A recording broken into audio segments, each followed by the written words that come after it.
जय श्री राधे कृष्ण। देवी और सज्जनों, नमस्कार, प्रणाम। शाम की बातें शाम से मैं श्याम सोनी एक बार फिर उपस्थित हूं आपके समक्ष एक नई प्रस्तुति लेकर। और प्रस्तुति का शीर्षक है मन की तृष्णा। संत कबीर साहब जब बाहर काम पर जाया करते थे तब उन्हें एक व्यक्ति खेत में बैठा हुआ मिलता था। एक दिन कबीर साहब ने उसे कह ही दिया। उन्होंने कहा, अरे भाई, क्या करते हो बैठे बैठे, भजन तो किया करो। तो वह जवाब देता है, महाराज, मेरे छोटे छोटे बच्चे हैं, जवान हो जाए फिर कर लूंगा। और जब बच्चे जवान हो गए तो कबीर साहब फिर उस व्यक्ति से मिले और बोले, अरे भाई, भजन कर ले। वह पुनः कहने लगा, महाराज, इनकी शादियां हो जाए उसके बाद कर लूंगा। और जब शादियां हो गई तो कबीर साहब ने फिर उससे कहा, अब बता, अब करेगा या नहीं। तो वह उन्हें कहता है, महाराज, पोतों का मुंह देखने की इच्छा पूरी कर लो तब कर लूंगा। और जब फिर पोते हो गए तो कबीर साहब फिर मिले और उन्होंने कहा, अरे अब तो भजन कर। तो उसका जवाब होता है कि पोते छोटे छोटे हैं, जरा जवान हो जाए फिर भजन करूंगा। जब पोते जवान हो गए तो कबीर साहब ने फिर पूछा। तो उसने कहा,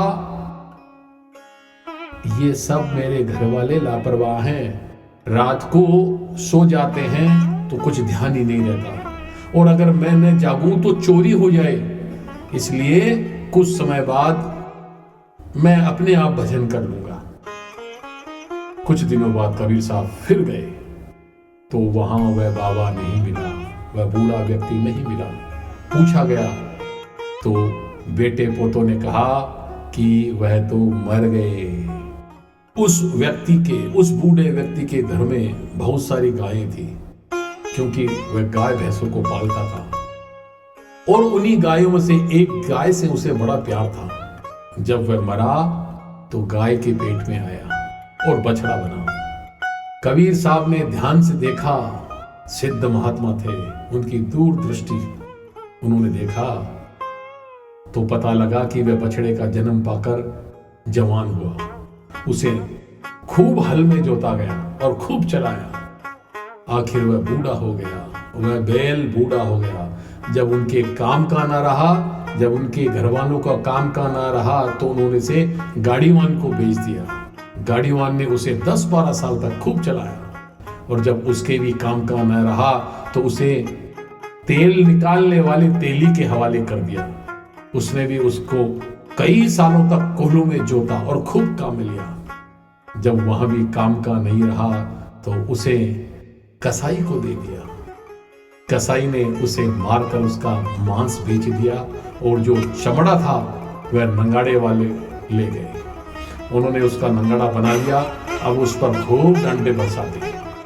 यह देखकर कबीर साहब ने अपनी वाणी में कहा, बैल बने हल में जुते, ले गाड़ी में दीन, तेली के कोहलू रहे, पुनी घेर कसाई लीन, मांस कटा बोटी बिकी, चमड़न मढ़ी नक्कार, कुछ कर्म बाकी रहे, तिस पर पड़ती मार।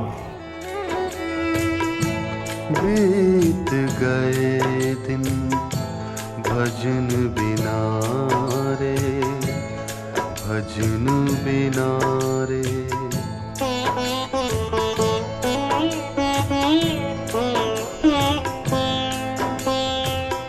बीत गए दिन भजन बिना रे, भजन बिना रे। तो बात यह है कि मन अंदर नहीं जाने देता, ये हजारों छल करता है। अगर आप उसका मुकाबला नहीं करते तो कसूर आपका है। मन चाहे रोए चाहे पिटे, मगर भजन मत छोड़ो। भजन तो करते रहो निरंतर, और इसका इलाज ही डंडा है, यानी शक्ति है। मन और पानी, मन भी पानी जैसा ही है। जिस तरह पानी फर्श पर गिर जाए तो कहीं भी चला जाता है, कहीं भी फैल जाता है, उसी तरह मन भी चंचल है। कभी भी कहीं भी चला जाता है। मन को हमेशा सत्संग और भजन सिमरन के साथ जोड़े रखना है। जैसे पानी को फ्रिज में रखने से ठंडा रहता है और आइस बॉक्स में रखने से सिमट कर बर्फ में परिवर्तित हो जाता है, ठीक वैसे ही मन फ्रिज रूपी सत्संग में ठंडा और शांत रहता है और भजन स्मरण करने से सब सिमट कर एक होकर परमात्मा में लीन हो जाता है।